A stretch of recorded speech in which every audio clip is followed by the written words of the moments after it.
Welcome to the Marketecture Podcast. This is Ari Paparo. I'm joined today by Eric Franchi and our guest, Keith Gooberman, the CEO of Programmatic Mechanics. Keith, thanks for being here. Thank you, Ari and Eric. Just a quick reminder to those listening, we did a great interview with Nexon, formerly known as Tremors. That's on Marketecture TV. Also, some people may not know this. If you pay for Digiday, you can get a special deal on Marketecture. We have a joint subscription deal. Reach out to Digiday to have Marketecture added to your subscription. Okay, so let's jump in. So Keith, Programmatic Mechanics, it's a good name. What is it? Programmatic Mechanics, 10-year-old media company. We called ourselves an independent trading desk in the early years, but I learned how to buy across the DSPs, built some relationships, and then was like, I'm going to go try to do this myself. I raised a seed round of a couple $100,000 from a guy named Paul, who's my partner. Paul? That's Paul you just took his name, took his money? And we started 10 years ago, and I basically went out and big managed service business at the time, people using a lot of outsourced programmatic vendors to kind of help them procure this ad space in the programmatic bucket. And I just went out and said, we're good at this. We're transparent. We'll tell you what we're doing, and we'll drive results. Give me a head-to-head with all these people, and let me prove that there's algorithms and margin and how much the middleman is taking is a big part of the conversation as well. And I tried to bring that to the forefront, won some clients, won enough clients, built the business, and here we are. So we had MIQ on Marketecture TV. I actually just interviewed Digital Remedy. It hasn't been published yet. It's amazing how much value you can add by doing this programmatic work for people because it's still so hard.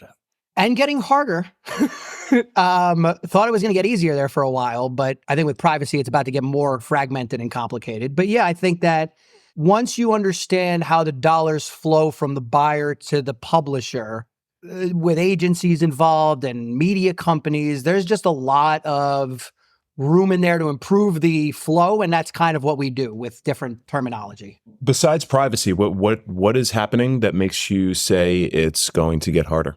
Well, you guys have, I've listened to a bunch of the podcasts. You just had Kevel with James on here, and everything's an ad network. Like, everybody's about to say, yes, I've joined this privacy group and I'm making something available. Yes, I enabled these IDs and you can try to pick off my inventory using these IDs.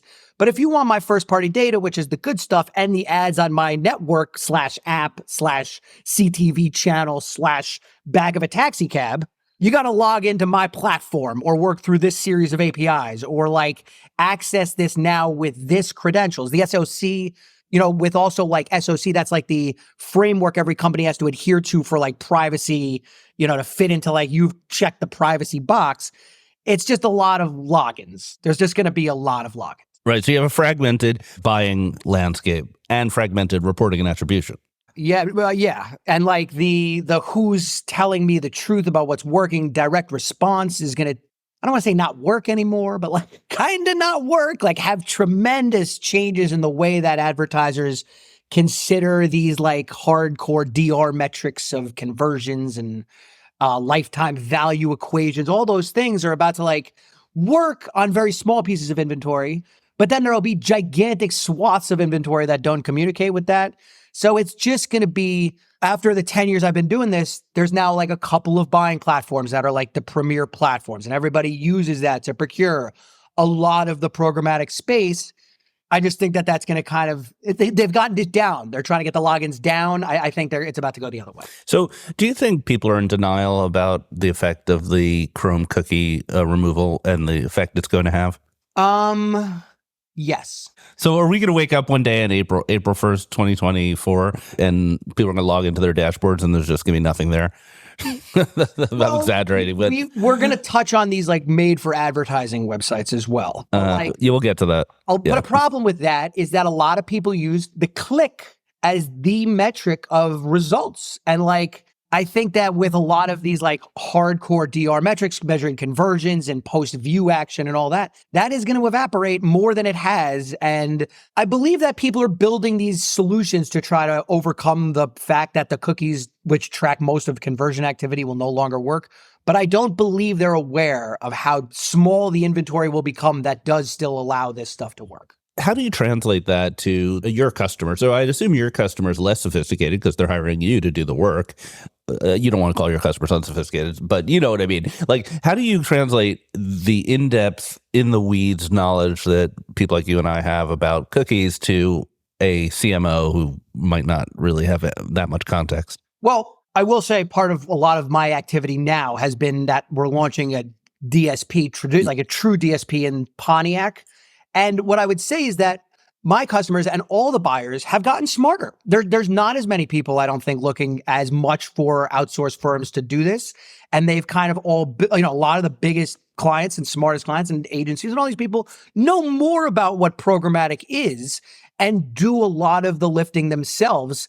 And that's a little bit of why we not only offer the managed service, but have morphed to kind of a self-service, more standard, easy to understand offering, because talking to people about this and trying to make sure that they understand the nuances of where a managed service works is difficult. There's not that many people. If the people understand it to that level, as you know, they're like, I'm going to do this myself. So it's this balance of like, listen, we can be a trusted partner. We do it transparently. We're good at it, blah, blah, blah.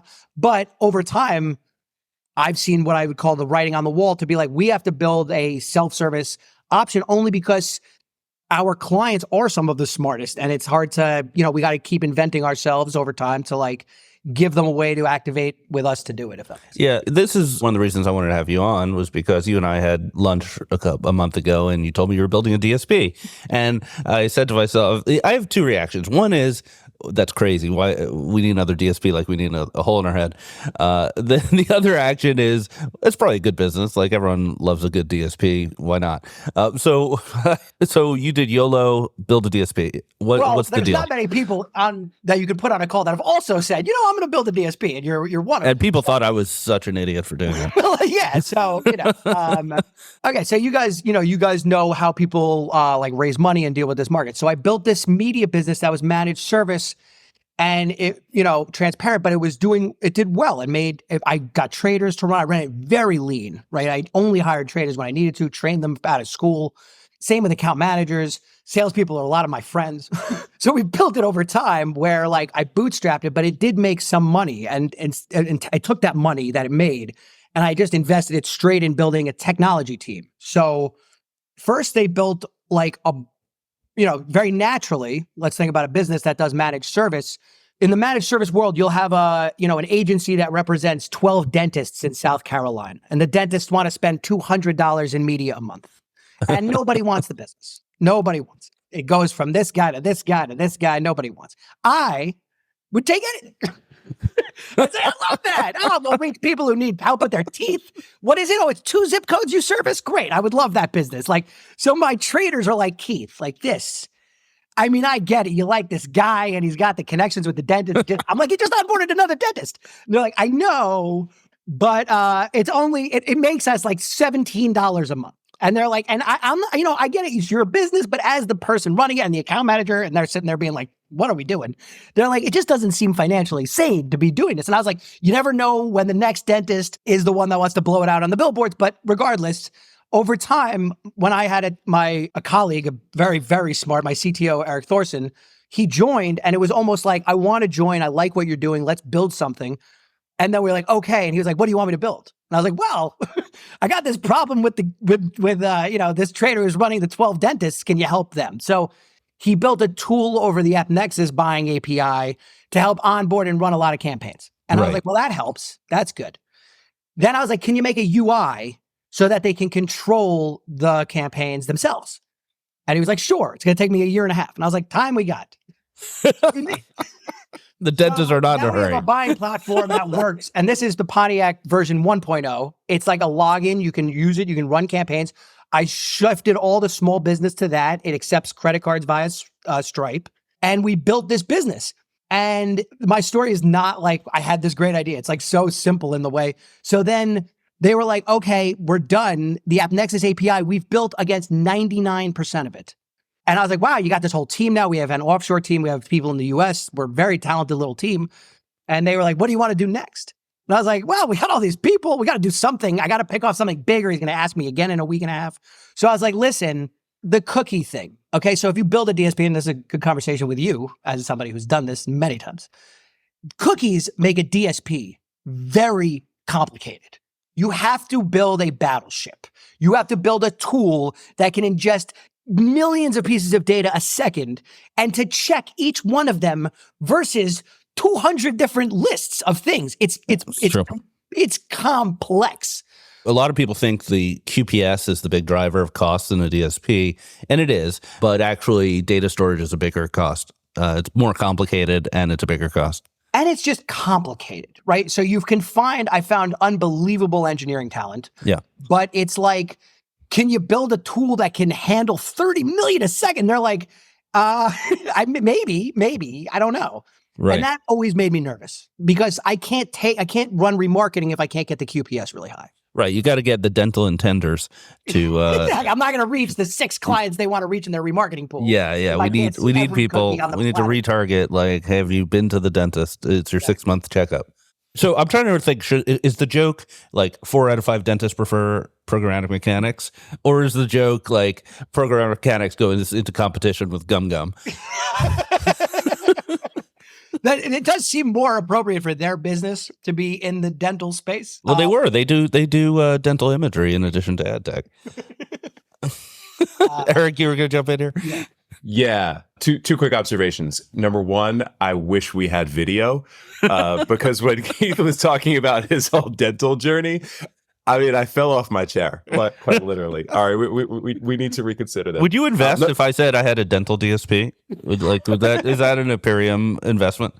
Not a dental DSP, but also observation number 2, like what a cool story about like a journey of like building a cool biz and bootstrapping it. And I think the opportunity for a reimagined DSP to serve various verticals and segments is right there.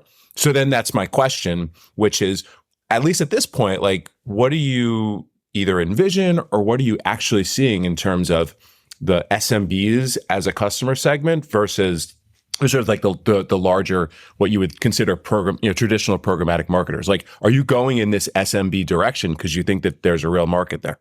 So I'm gonna answer you with continuing the story if that's okay, because you kind of walked right into it. You're like Joe Pesci. I can't stop you. Okay, so we're running the dentist. We've morphed them onto the self-service platform. I then build the self-service platform. Again, it's built on AppNexus's back at this point, where I start getting bigger clients. I'll get a guy who does not 5 dentists, but he does 100 car dealerships. And all of a sudden, he's onboarding dealership, and the revenue goes this way. And all of a sudden, my team, who thinks I'm insane for the 12 dentists, is like, he's not insane. This is brilliant. And what happens is they grow. And they get to 6 figures a month. And you guys have run businesses before. A big client really makes a big difference. And then he calls me one day and he goes, "Hey, great news. My spend's so high, I got an AppNexus seat directly." And I was like, that'll happen. Yeah, well, interesting. And he's like, "So we're going to offboard, but thanks so much. You guys have been great." And I was like, "This is tough." And, my team is like, "We got another dentist." And I'm like, "Go shove the, You're above the dentist you're missing at this point. They're like, "I thought the dentist was the point." I'm like, all right. So I realized 2 problems. One is that I'm losing customers at the high end. And then the other observation, and this is the opposite of the SMB story, but the other observation, because again, I'm running a managed service business that, luckily from my talented salespeople, we've got some bigger clients. They're cutting these PG CTV deals, okay? And they're making an agreement with a publisher. And the publisher goes, "All right, what do you want?" And the client's like, "Oh, I want your premium package with all the good stuff." And they're like, "You want any zip codes? Do you want any audience targeting? How many do you want? Like, what is this?" And I was like, the publisher is filtering all of this on their end, and they're sending a deal that's going to have very few QPS. This deal is going to have like 1,000 QPS, and it's going to be for the most valuable inventory on the planet. So that was the other observation, is I was like, one, I need something to keep the clients who get bigger around longer. And then the other one was, there's going to be an opportunity in CTV to have a much lighter piece of technology to transact giant pieces of business. So then we took our accumulated business and went to the big SSPs and the biggest providers, and we were able to say, "Hey, we've built a DSP." This took us 2 more years, by the way, but we built a endpoint that can receive traffic. And they're like, "What's your max QPS?" And we'd be like, 20,000. They'd be like, oh, that's fine. We're going to send you a deal of 1,000. And I was like, exactly. This is the opportunity, is that you don't need the quote I use around the office that nobody really likes, is that they've all built battleships and we've built a speedboat and it is now a straight up race. And like, we can just go faster. And I still have the Pontiac 1.0 version that handles small clients, but we now have the Pontiac Enterprise version where I'm talking to very large buyers. And my approach at the moment, while it seems a little nuts, is I will just charge you much less than the other people will charge you for these very simple deals that you're running. Right. Yeah. This is an observation a bunch of people had, which was that the reason these battleships were built was for complicated audience-based targeting in the open web on, millions of QPS. And CTV largely doesn't work that way. Programmatic guaranteed deals, DSPs don't do anything besides respond and report. Yes, no, yes, no, that's it. Right. So how do you think about your customers? Like, are you only going to be able to onboard customers who only want what you offer? What happens when one of your customers signs up for your low cost, speedboat, and then they say, hey, by the way, we want to do, a banner reach campaign on the open web? So yeah, we build out the DSP and now we kind of have this idea where it's like, okay, what is the information we get back that's going to be privacy safe across the board? And not my idea, Eric and team's kind of vision here was like, we'll always be able to use zip code. Always be able to use zip code. And then we'd all, in a organization, you often read the same book, right? You're all like, hey, I just read this, you should read this. So we'd all read the stories of Jim Simmons, who made Renaissance the investment vehicle. Renaissance is like a algorithmic private equity fund or investment bank, but they've built an algorithm that just like makes stock decisions on its own since 1975. And their philosophy was like, we just need to give it more information. Okay, so yes, we need the stock price of everything that moves all the time. That was like 1975.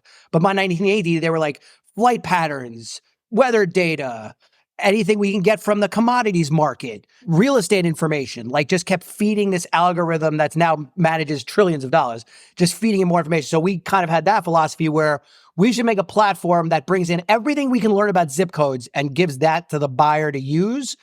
So now we have what we think is a competitive cookieless product called the Pontiac ART, or Audience Research Tool. And that plugs into the DSP for the CTV. But if I expand past CTV into pre-roll, which we're doing, and then probably into display and retail things, and we could talk about that if you want. But as we expand, I'm accepting that we're going to have to build parity to the other DSPs, but I'm not doing cookies. I just don't think I'm ever going to replace a DSP that manages cookies or those decisions, or at least in the next 10 years, I'm not going to replace them. So I'm focused only on this like audience cookieless opportunity type style. Eric, you may remember the zip code conversation you and I had where I pitched you the exact same idea 2 years ago. Yeah, it's a good idea. So what devil's advocate on the zip code thing, because I've heard these objections, is frequency cap, number one. Number two is unreliability of IP addresses and as they map to zip codes. Those would be kind of the two big ones. Do you have any thoughts on that? Those are great ones. The frequency cap one leads you right into the conversation with how much do you understand this privacy thing is going to blow things up. It's like, listen, if you're buying CTV and all you get back is some type of device ID that was declared for the 10 minutes you bought this ad versus a display ad on an Apple computer, there is no way, maybe through UID, maybe through some very convoluted methods, you could tie these, but it's going to be a very small percentage of what's available. Okay, I'm not saying that you can't do frequency capping and analysis for the 10% that still holds identifiers or the 15% that's stitched together via some companies. But 70% of the inventory is not going to allow you to do that. So you have to accept what you can understand. We set up 6 deals for you with PG people. They're all capping it on their end. We've set up this for the more open CTV where we can see identifiers so that it's capped. We could do the same for other things, maybe using IP address, but IP address is not all that accurate all the time. So it's much of this, you're going to have to accept that there's no one service serves all frequency cap, no matter where you think the internal teams have built it. And we can only do the best we can in each, specific facet. And here's what we do for that. That's exactly what I've been saying since the Chrome announcement 3 years ago. Everyone's like, what will replace the IDs? And I'm like, well, maybe nothing. Maybe it'll just be harder. I mean, think of it as you have options. I think of it as tranches. Some area you will still be able to do what you do today. I don't know how big that is. Maybe it's 10% of $1 trillion market. 10% isn't marbles. It's still a lot of money. 10% of these stitched IDs, this conversation, again, $1 trillion market, plenty of money. But the majority is going to have no identifier, and you have to figure out a way to do it smartly. Let's talk quickly about retail media, which we talked about a little bit earlier. Kevel, who we mentioned previously and who's on the show last week, they have recently proposed an extension to OpenRTB that would allow for product listing ads, which would be a way to bring the silos a little bit more liquidity. I don't know if you have an opinion about this, or Eric, if you have an opinion about this. Do you think that sort of thing, product listing ads, is something that DSPs are going to participate in? 100%. I mean, there's, for us that have been in this for a while, programmatic is a way for publishers to sell the remnant inventory they can't sell. Like it's really about monetizing something that in their mind is undervalued at the moment, something that's not getting bought enough.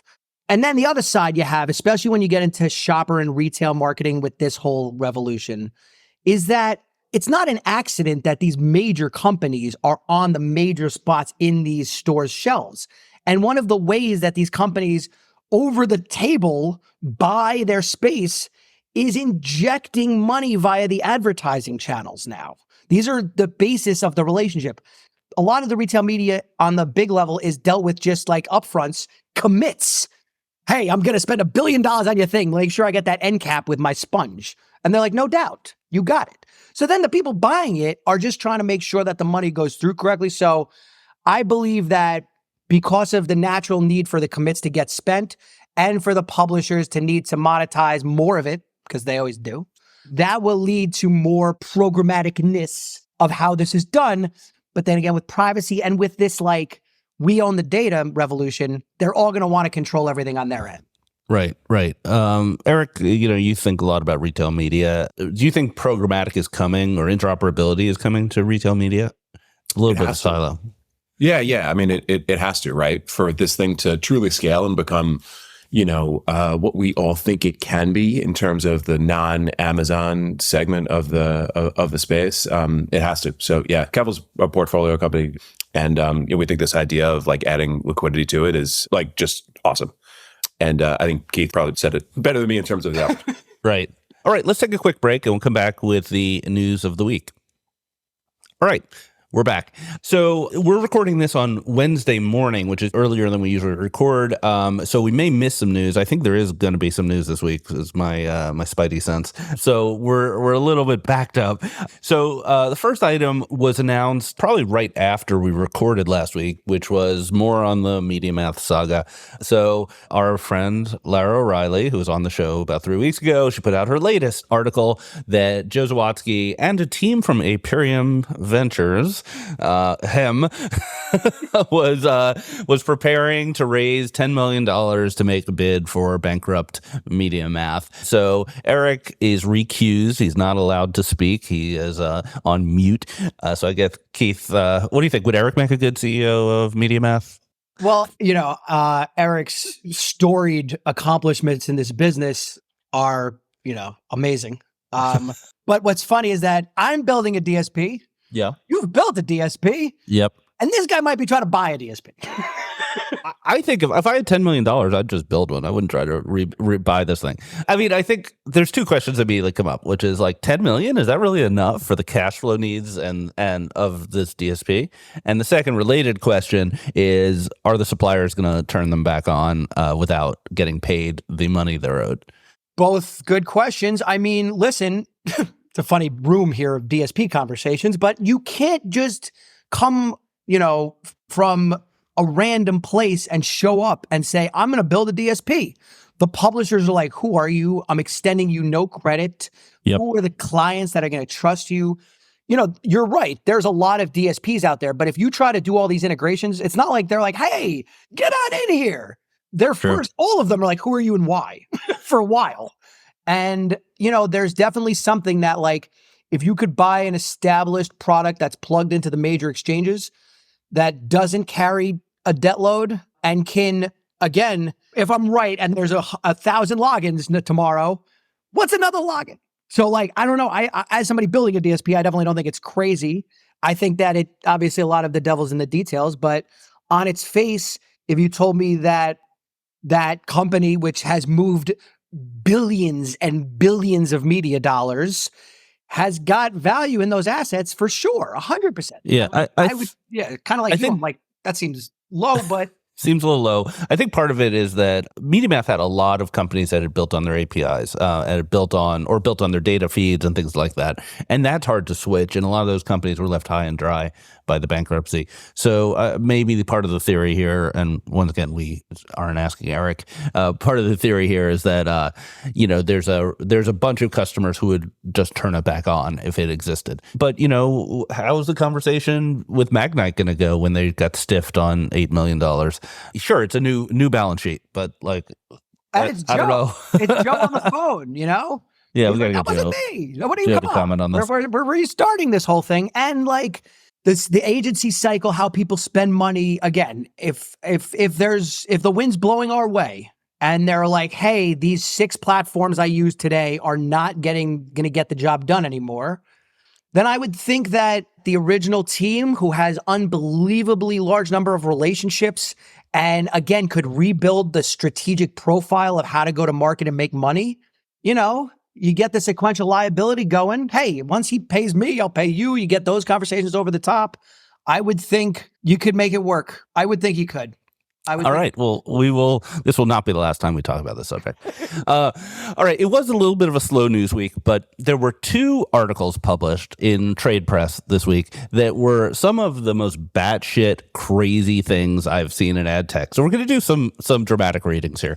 So the first was my friends at Cognitiv. So Cognitiv is another DSP. Cognitiv is a DSP run by Jeremy Fain, who's a friend of mine, former Beeswax client. I gave him a little bit of too much of a hard time on Twitter. If you're listening, I apologize, but we're still going to make fun of you. So Cognitiv published a study. I don't really care what the study was. The study was basically saying that bid shading is bad because people don't know how it works and maybe they're not getting the optimal prices. Fine, whatever. Maybe it's true, maybe it's not. I don't know. But the funny part is Dotas, the publication, wrote an article about it. I think it's probably a paid article. And they just pulled out the thesaurus and went bonkers. So first of all, the article, I recommend reading it. The article calls Cognitiv a juggernaut, which, I just looked on LinkedIn and they have 80 employees. So maybe that's more than I thought they had, but still a juggernaut, maybe not. Okay, I'm going to read this paragraph that I found here, and I'll try to get the feeling across on the podcast.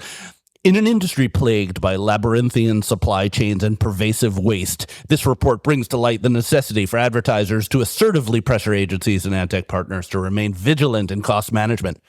Bid shading, proffered as a solution to counteract publisher-flavored tilt of first-price auctions, is unveiled as a convoluted enigma that leaves media buyers baffled and bewildered.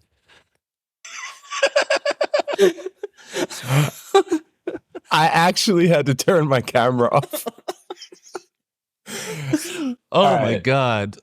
Wow. I mean, did AI write this? It might just be AI that wrote this. Yes. So my theory, and Pesach hopefully will chime in on the internet, is that, they ran this through ChatGPT, said to put it in the voice of the introduction to Star Wars or some sort of epic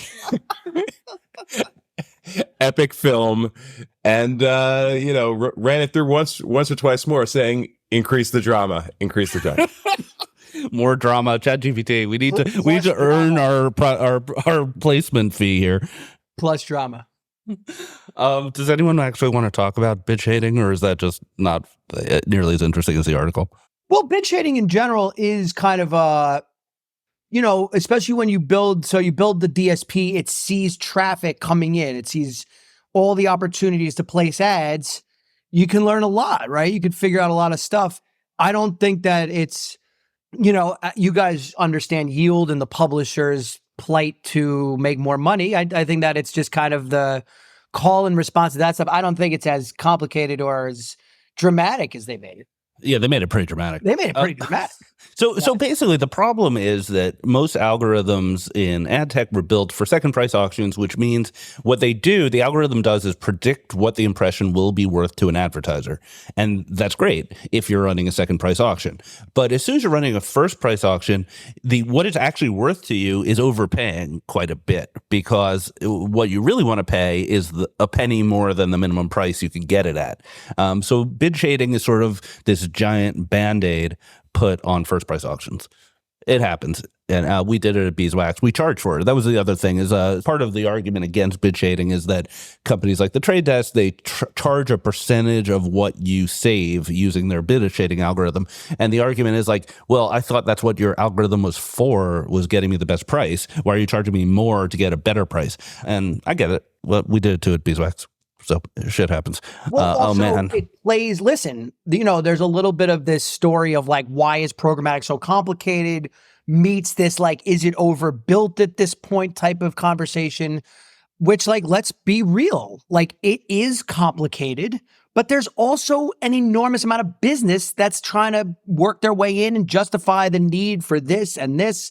And like, again, I would think that bid shading is very complicated. Again, the more complicated, the more you can kind of bury fees and money.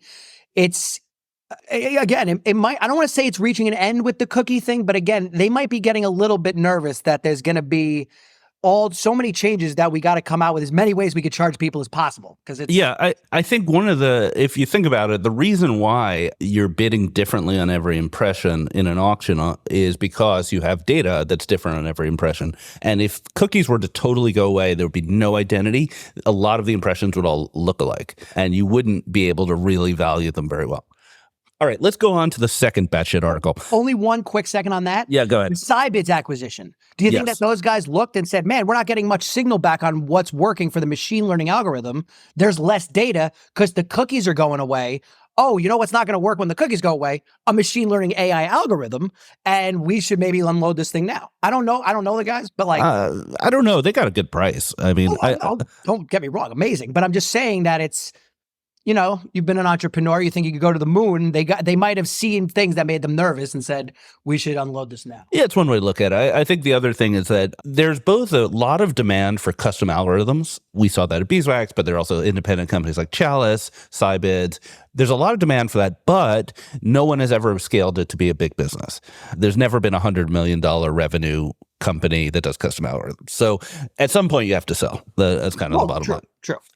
Okay. Second batshit crazy article of the week. This isn't so much about the writing. This is about the actual argument, the content. So sites are made for advertising sites. These are sites that are garbage, that are filled with ads and slideshows and video players. And until I read this article, I thought we all agreed this was a bad thing.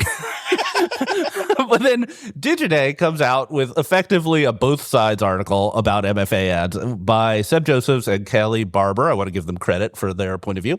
And this article basically says, yeah, they stink, but kind of they give us reach. And, we register conversions. So really, are they that bad?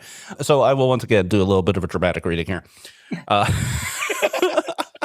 Imagine a web page drowning in towering banner ads and strategically placed video players, transforming browsing into a chaotic commercial nightmare. Yes, okay, I imagine that.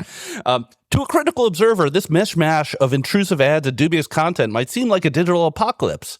Okay, I'm with you so far. However, the next word is however. However,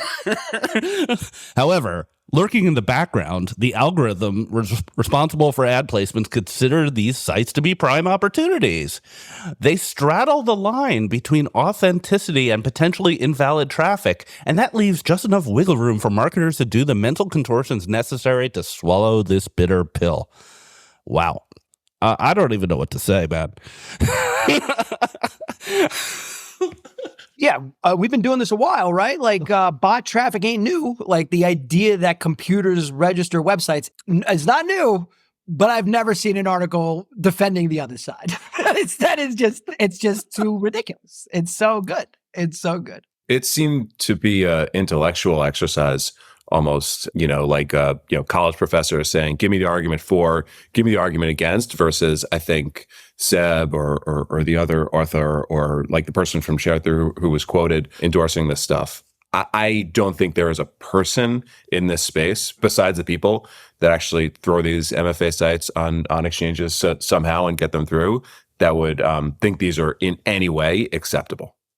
Right. It's the dirty laundry, and I guess they're just showing the dirty laundry. Is that the charitable argument about this article, that it's like it's there, people buy it, it gives them reach, and it games the attribution systems, so it's not as bad as we think. They're just trying to explain why these things continue to, get optimized towards. But again, there is no argument for MFA sites. Just no, full stop.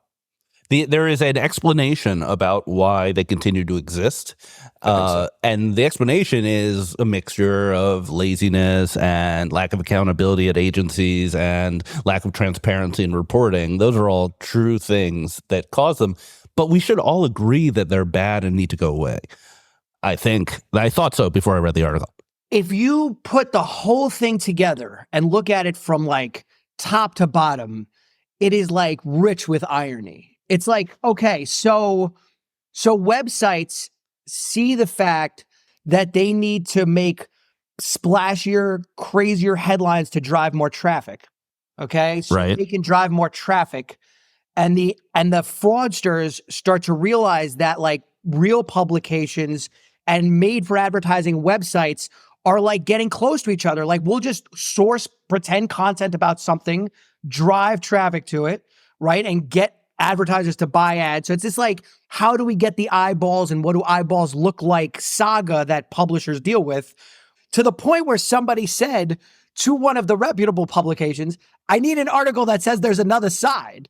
And it's like, all right, that could get some traffic. And it's like this whole game of like, well, this got a lot of attention and it is quite ridiculous, but it does show the other side.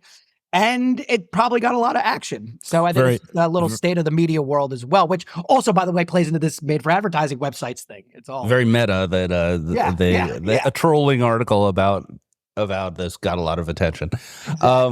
Let's do a quick wrap up on our latest news around our favorite website, x.com. So, Eric, what's your thinking on the fight? It doesn't seem like it's happening, the Zuck fight. Yeah, thankfully it's not happening. I say thankfully because, again, I maintain that Zuck would defeat Elon in a matter of seconds, and Elon could get potentially injured. So, yes. I think it's good. What seemed to happen was, and again, I've been kind of away for a couple of weeks. Elon was like changing location, saying he had an injury, and Zuck is just like Sylvester Stallone in Rocky IV in his background, just training and chopping wood and like wrestling bears, and he's had enough. Yeah. And luckily Elon won't be injured, so we could still have a future of our colonies on Mars. And then the other is X news, which was really obnoxious, came out yesterday, which was, it appears that X is intentionally putting delays on the redirects to websites that Elon doesn't like. So if you click on an article to the New York Times off of a tweet, it's slow. It takes a while to resolve to the New York Times. Do the same thing to the Wall Street Journal right away. And it's the same thing with Threads, and it's the same thing with Reddit. And anyone who's gotten on his bad side is being punished with latency. This is just despicable. It's just despicable. I don't know what else to say. Assuming it's true. I mean, it could be the latency is for some other reason. It's just a coincidence that's all the sites he doesn't like that are slow. But it really does appear to be a pattern. And this just breaks the internet. It is vindictive. It goes against free speech. It's just terrible. I can't understand. Again, he is in a level of raising money and having conversations with very, very deep pockets where I don't understand why, but it looks like he's trying to take it all down. I don't know why. I couldn't tell you why. Like, it doesn't make any sense financially, but he seems to make decisions repeatedly that are going to, like, I would think slowly, shed off the valuable pieces of the service and business over time. But I don't know. I'm not. Really certainly seems that way. Yeah. One piece of data, I did a quick Google. So according to Neiman Lab, which I believe is reputable. Yeah, they're very reputable. Yeah, the traffic to news organizations. What do you think it is from Twitter as of at least early this year? It's very low. I know. I've seen, I don't know the numbers, but the stats are that far more comes from Google News and Meta than from Twitter. What do you think the percentage is, Keith? That comes from Twitter now, or when was it? Earlier this year. I mean, I would think for a news site, somewhere between 5 and 10, I would think. Ari? I'd say lower. 2 or 3. Again, according to Neiman Lab, 1.5%. Yeah. It's an influence. It's not. platform. It's irrelevant. It's irrelevant. Yeah, exactly. It's of that 1.5%. Like, what's the value of the Twitter user? Which I would imagine is significant. Well, this podcast is a good example. We're an independent media company, and probably half of the things we talk about, we learned about on Twitter. So, an article trends on Twitter, I read it, you read it, shows up in our notes, and we talk about it, and it gets exposed to another, 10,000 people or whoever listen to this podcast. So it's really important, but not directly. Yeah, that's really well said. All right. So this was an awesome conversation. This was one of the funniest episodes I think we've ever had. Keith, thanks for keeping it light. Good luck with the DSP. Pontiac is a cool name. And I think we'll hear a lot more about it in the future. Thank you so much both for having me. Big fan. And just thanks so much. I loved sharing the stage with you for a minute here. Thanks. Eric, always a pleasure. Always a pleasure. This is awesome. Thank you, Keith. Thanks so much, guys. Thanks for listening. New interviews are added every week at marketecture.tv and your favorite podcasting app.